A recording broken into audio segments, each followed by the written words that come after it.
Saudara-saudari yang dikasihi Tuhan, di tempat saya itu ada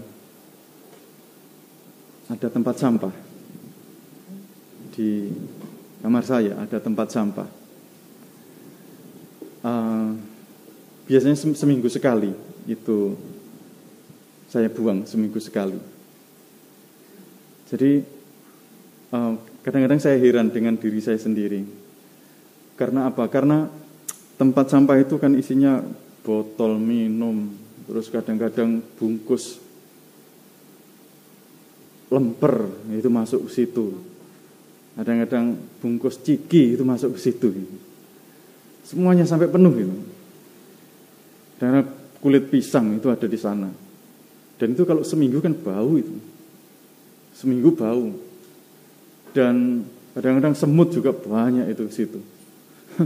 Semut banyak itu seminggu. Tapi anehnya, walaupun semuanya itu terjadi, saya berusaha mati-matian untuk tetap bertahan, tidak mau membuangnya. Mati-matian.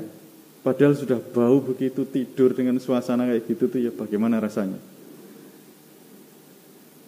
Tapi ya mungkin seperti itulah manusia itu.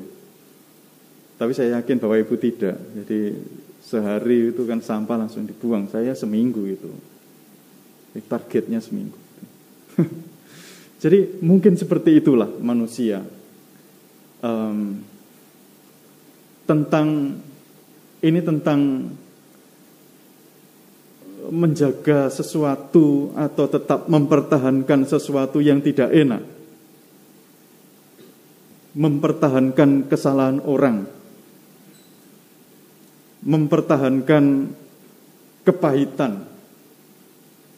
Mempertahankan amarah. Mempertahankan kebencian. Seperti itu. Seperti menyimpan sampah di dalam kamar itu. Enggak enak tetapi tetap bertahan dengan itu. Seperti itu pula yang ada di dalam bacaan Injil hari ini. Ini hutangnya orang yang pertama tadi, hutangnya terlalu banyak. 10.000 talenta, itu hutang yang tak terhitung, tak terbayar. Seumur hidup pun tidak terbayar itu. Dijual anaknya, istrinya, dia sendiri dijual pun tidak akan terbayar hutang itu. Saking banyaknya hutang itu. Sedangkan 10.000 talenta, 100 dinar, itu ya orang 100 hari kerja, berapa itu? 100 hari kerja. Enggak ada setahun orang kerja, hutangnya segitu dibandingkan begitu. Jadi orang ini kan hutang yang sedikit sebenarnya, 100 dinar ini. Dibandingkan 10.000 talenta tadi, 100 dinar itu sedikit. Itu seperti, dan dia mati-matian mempertahankan itu, 100 dinar itu. Itu seperti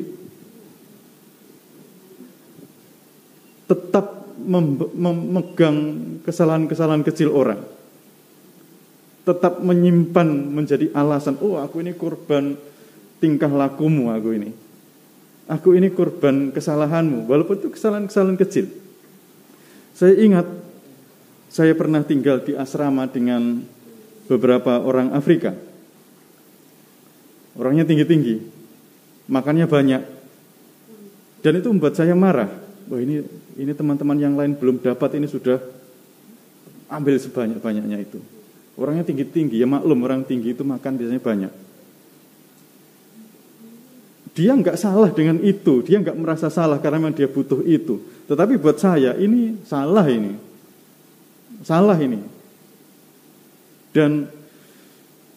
Dan saya melihat itu bertahan dengan kemarahan saya itu setahun, itu bersama dengan orang itu setahun saya marah dengan orang itu. Enggak beres-beres.